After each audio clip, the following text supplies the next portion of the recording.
Well, you know what time it is. It's time for...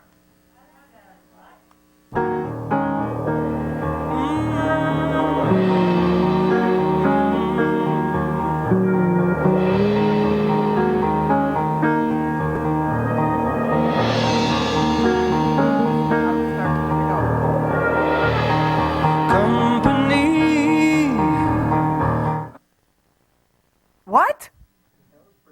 Company? One word? That's all God has to say is one word, company? Yep, that's what he said.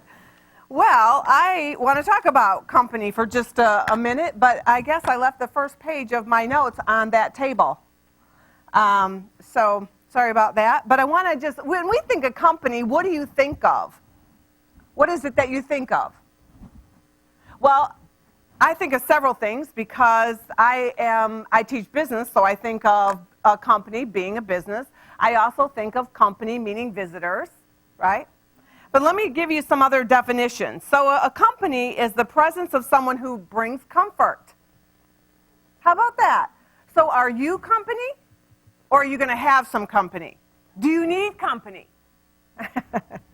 Company is another definition, a person or thing someone enjoys being with. I enjoy Bishop's company.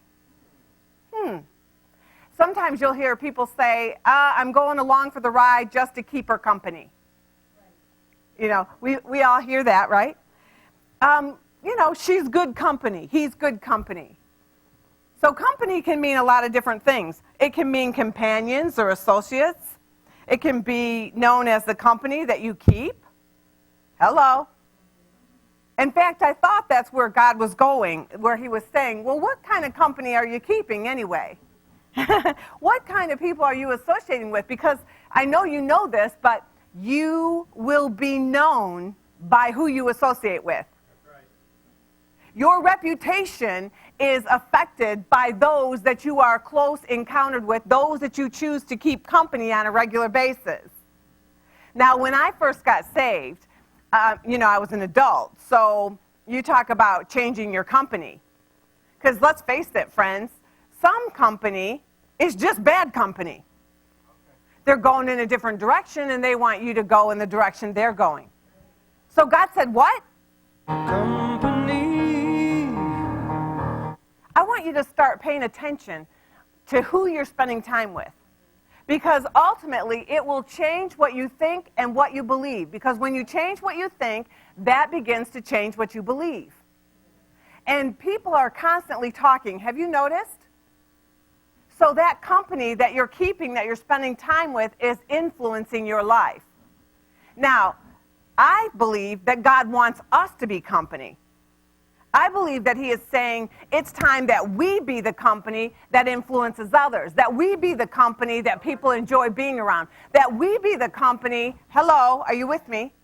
That people enjoy, that they associate with, that we can change the reputation of people by them hanging with us. You like it so far? Okay. Well, Psalms 106, verse 17, it says, when they became envious of Moses in the camp and of Aaron, the Holy One of the Lord, the earth opened and swallowed up Dathan and engulfed the company of Abiram. It's not Abraham, but Abiram. And a fire blazed up in their company. The flame consumed the wicked. So, I think it's pretty important about what kind of company you're keeping. You could go down with the ship. You can be opened up. I mean, the earth can open up and swallow you if you are too close to the wrong people. Company. Another definition, guests and visitors.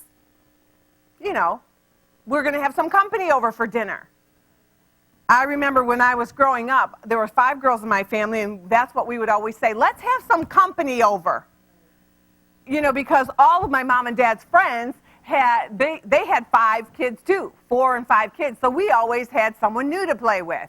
Let's have some company over. Let's have somebody over different. Like as a kid, I remember that all the time. And you know what?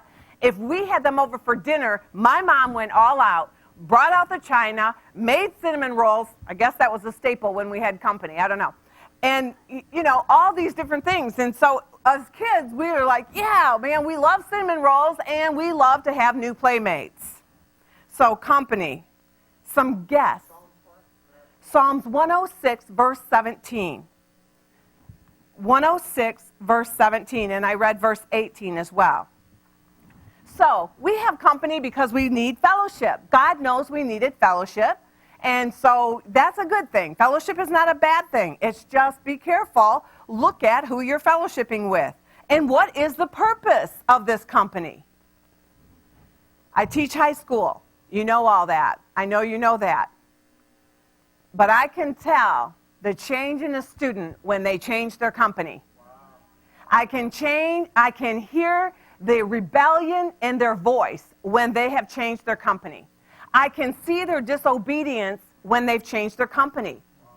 Now, on the other hand, I've seen it reverse too. Like this problem child has become this wonderful student because all of a sudden they got a girlfriend who is a goody two-shoes. It changes them. It it modifies their behavior. I'm here to tell you that God says what? Company. Because he knows it's going to modify your behavior. Okay, so I guess we're going to have some company. We're going to have some company. The title of my message is, What's for Dinner? You know, once you get past, I'm going to have some company, the first thing is, what am I going to have for dinner, right? And then the second thing is, I got to get my table prepared. Honestly, I think the preparing of the table is more fun than the cooking, honestly. But that's me, because you see, the table is presentation. And you can do that the night before. So it takes the pressure off.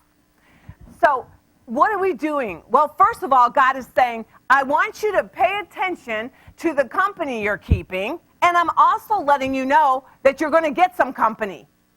By the time I'm done preaching the word that the Lord is bringing, you're going to want to have some company. Okay? So, number 2, you have to prepare a table. And then, of course, ask yourself, what are you going to cook? What's for dinner? How many times have your children or your kids come in and said, Mom, what's for dinner? Right? Or your husband. Yeah, right. Exactly. Popcorn? No. So when you prepare your table, you know, Bishop does this fabulous teaching on setting the table. Now, I did pull out my second-year Bible school book and take another look at what he wrote.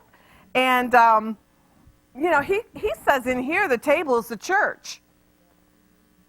Isn't that good? And I'll talk about that in a little bit. But a couple things I want to add to his list here, which is absolutely fabulous. But one is dinner music. I mean, when you're preparing your table and when you're getting ready for guests, I mean, you're going to put on the right music, right, to set the mood.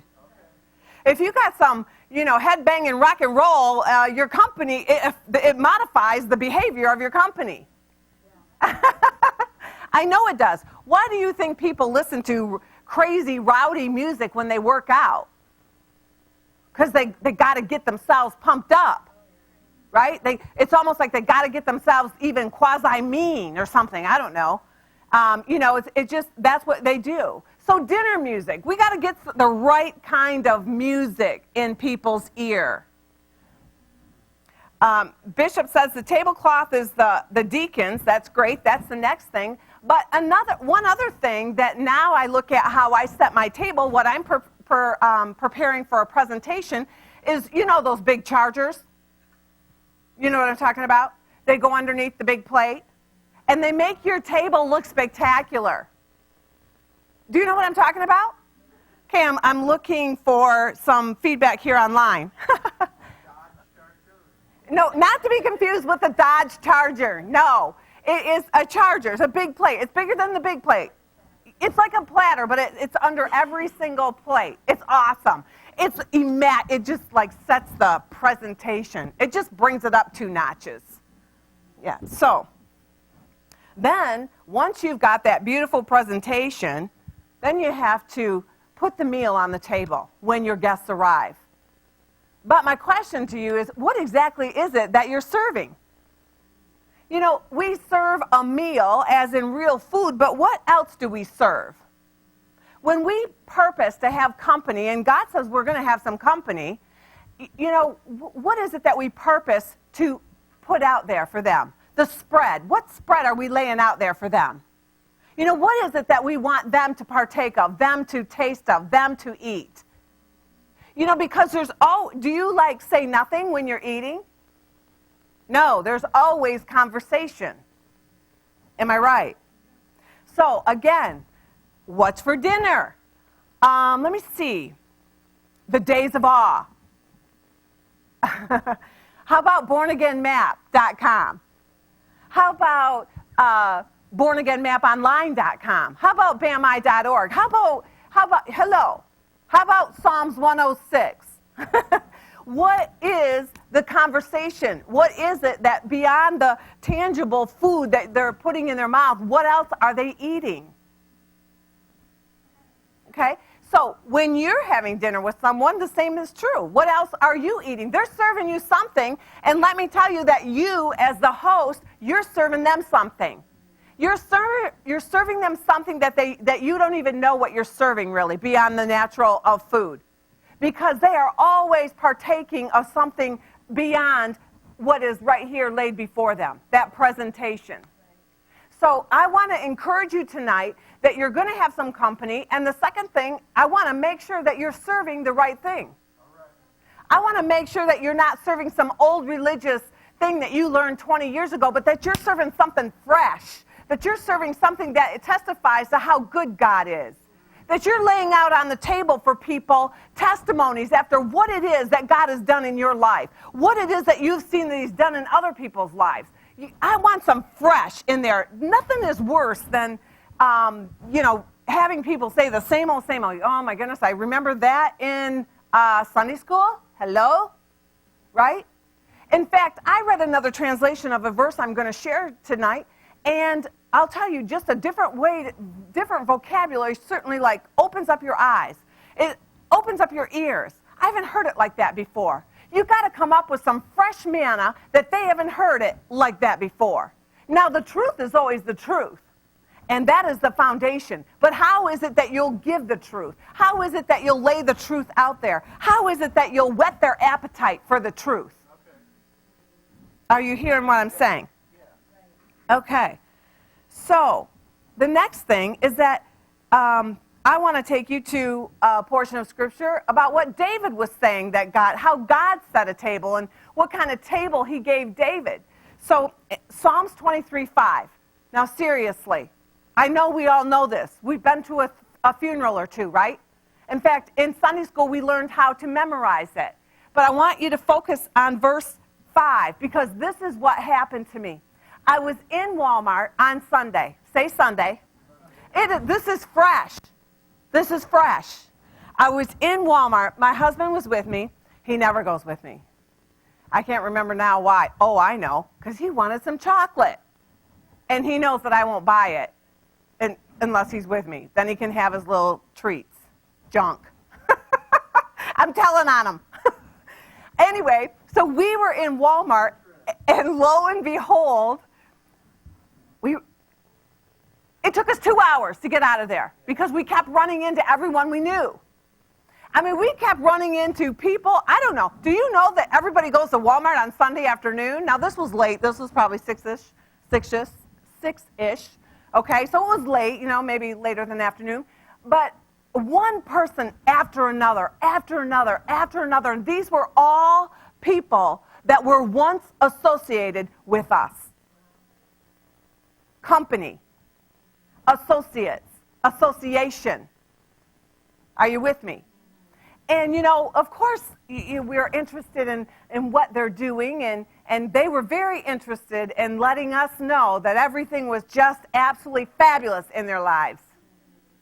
And it's like they wanted us to believe they were okay. Now, I'm not here to say they were not okay. I'm here to say, why do you have to justify it to us? Okay? And I am also here to say, I'm glad you're doing good. But you know what? In the moment, after the third person I just heard the Lord say, I have prepared a table for you in the presence of your enemies. And I don't know. When God speaks to you personally, that it changes you. And it's not that I considered him an enemy.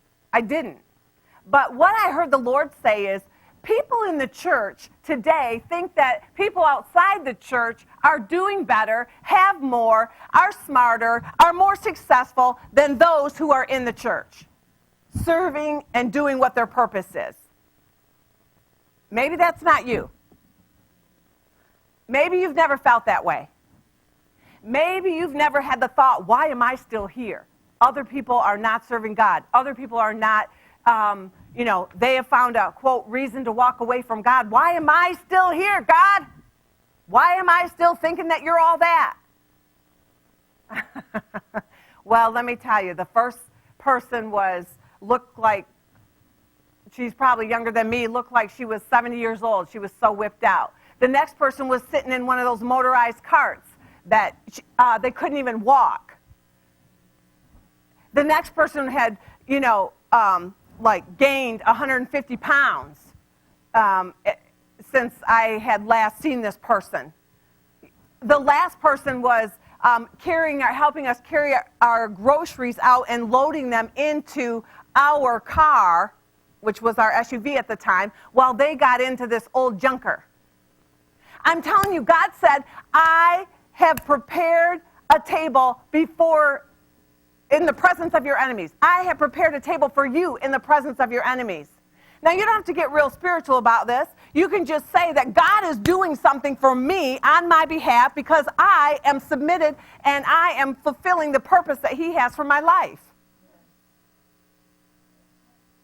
I don't know. Maybe you're not as excited about this as I am. But David says, even David, the whiner, he says, thou preparest a table before me in the presence of my enemy. You, God, you anoint my head with oil, and my cup runneth over. In other words, I have more than what any of my enemies have. And even though these enemies, they're people that, give you distress. They rub you the wrong way. Maybe they even try and oppress you. Are you with me? What else does it mean?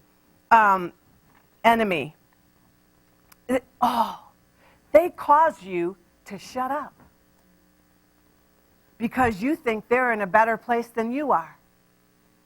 Did I say that right? Because you think they are in a better place than you are and you don't have anything to say.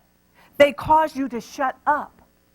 Well, I'm here to loosen your lips tonight and start saying that God is a big God and taste and see that the Lord is good. That's what I'm serving. What are you serving? We can be our own worst enemy. Is this doing anything for you? We can be our own worst enemy because our own worst enemy would say, well, I was at that estate sale, where I got that china cabinet I was talking about on Sunday. Well, there was an individual who was 2 years older than me, I knew him in school. And I said, hey, what are you doing, And he's like, oh, I'm retired. And I'm thinking, okay, you're retired and you're only 2 years older than me? Okay, I'm such a loser. I am still working. I even went home and told Bishop. I was devastated. This person is already retired. Now, I have not planned appropriately. I have not done this right. I have not, whatever. Okay? Well, he set me straight, and, and I get it, but I also get it that I told him he's got 4 years, and I am retiring, so, figure it out.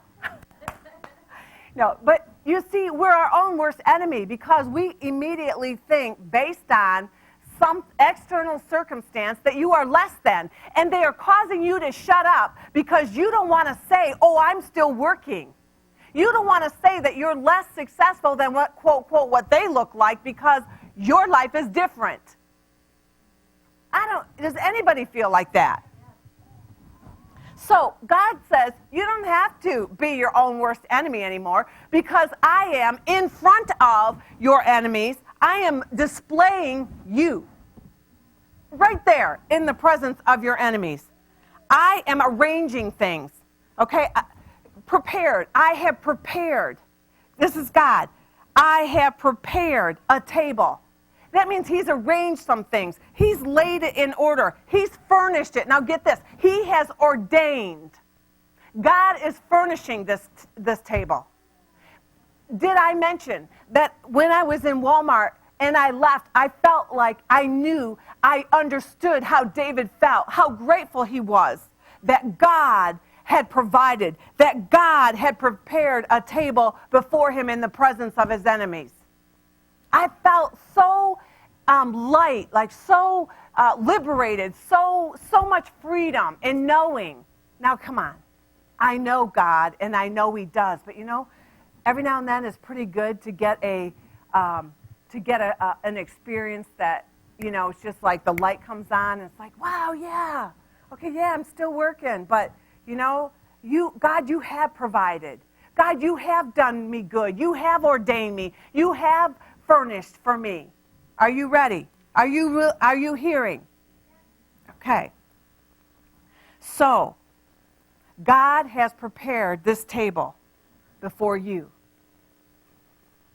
And I want you to know that he has prepared. Now, this is the church, okay? As Bishop says, the table. He has said the table is the church. So I want you to go there with me and just kind of like shift from yourself to the church for a minute. Let me tell you that God has set a table, has set this church before people in the presence of the enemy.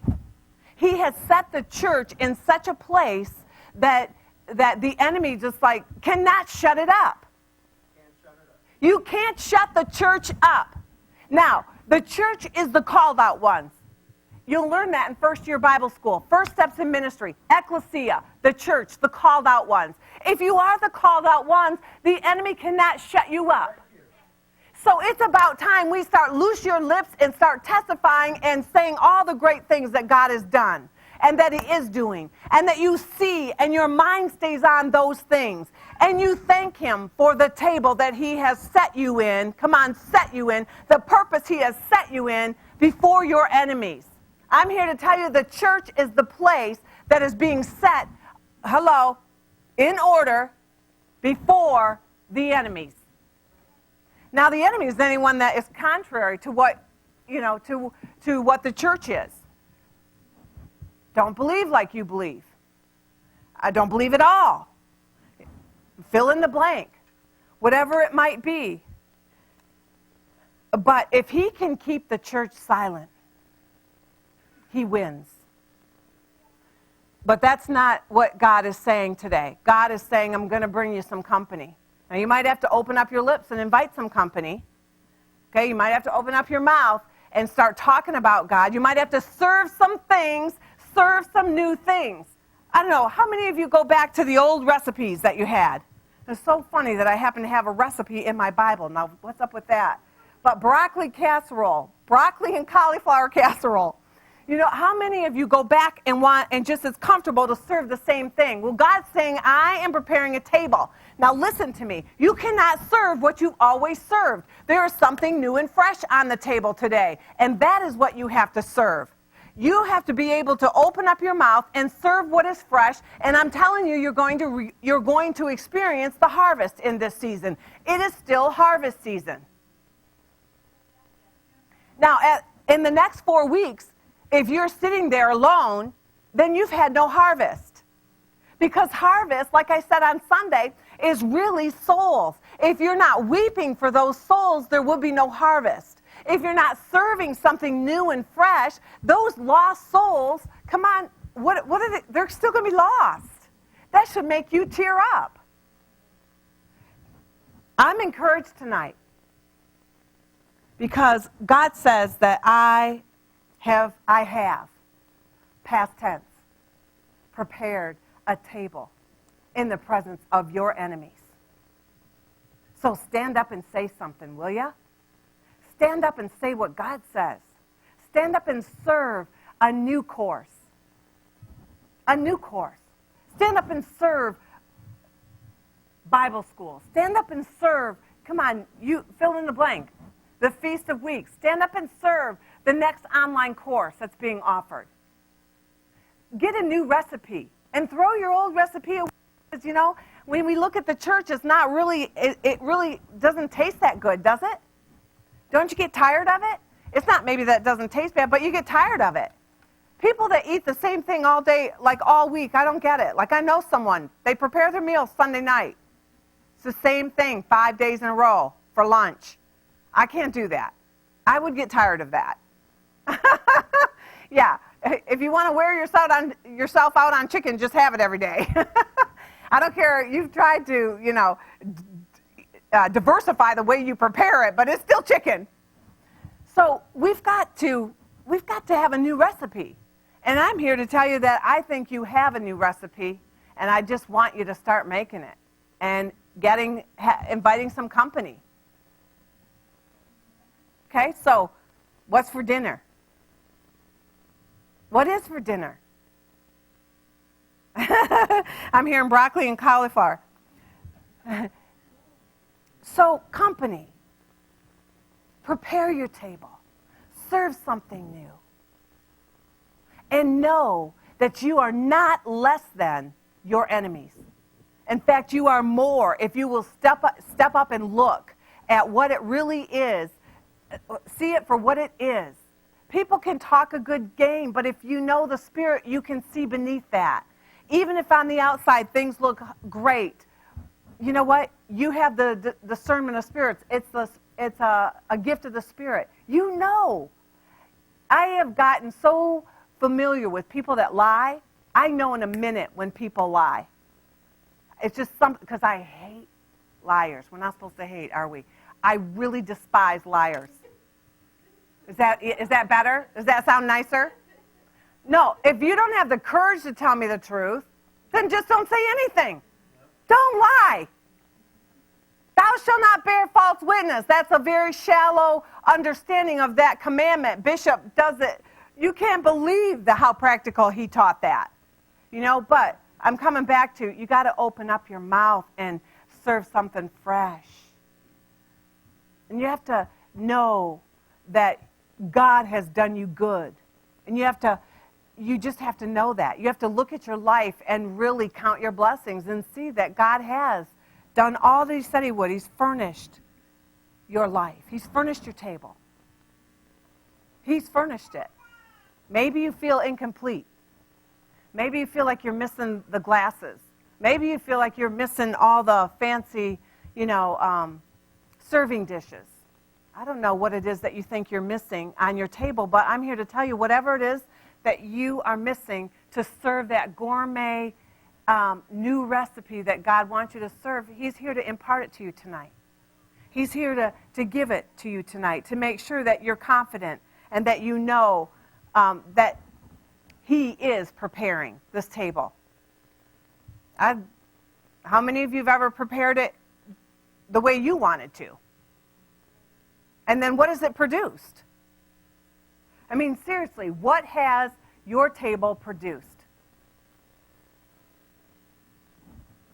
You have to answer that for yourself.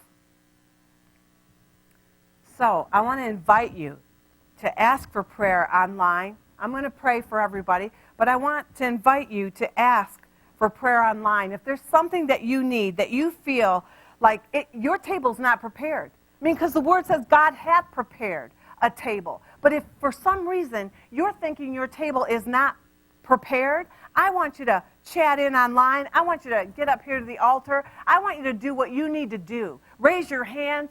Ask the Lord what it is you need. You probably know what it is you need. I needed a china cabinet. Okay, I wanted a china cabinet. It's not part of my table, but I absolutely needed the presentation, to make my table complete. So I hope you're hearing the real message here. And I'm going to be asking you the next time I'm up at this pulpit what you're serving for dinner. I want to know what your new recipe is. You know, some people share recipes, others don't. Do you know that? I have a friend who they don't like to share recipes because they don't want anybody else making what they make.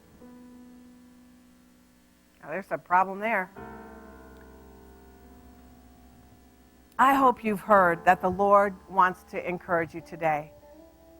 I hope you've heard that He really has everything to help you walk in your purpose, to help you walk in your call. He has it all. And He has prepared you. Maybe you don't see it. And that's what I'm here for, to pray with you, to show you, so that you can see truly what the Lord is doing in your life. Father, I thank you tonight for everyone online. I thank you for everyone in the house tonight. Lord, that they will open their ears, that they have opened their ears, and that they've heard what you said, that they need some company to serve a new meal, a fresh recipe to. And that, God, you certainly have arranged everything in their life in the presence of whoever it is that is stopping them from thinking they can say anything good and glorious about what you've done in their life. I pray right now that they would truly see what company shuts them up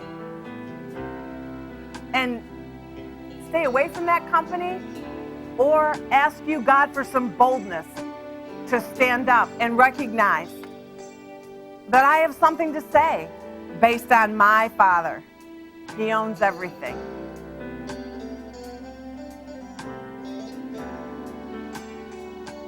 Thank you, Lord. Well, again, if you would like some prayer, I want you to chat in. If you're in the house, you can come to the altar. Other than that, we're going to worship. I'm going to turn it over to believer-actuated music. And stand, will you? Come on, stand up. Raise your hands and worship the Lord. And thank Him for preparing this table before you in the presence of your enemies. That surely goodness and mercy will follow you all the days of your life, and that you will dwell in the house of the Lord forever. No bad company can ever change that. No wrong influence can ever change the fact that to take you out of dwelling in the house of the Lord. Thank you, Lord.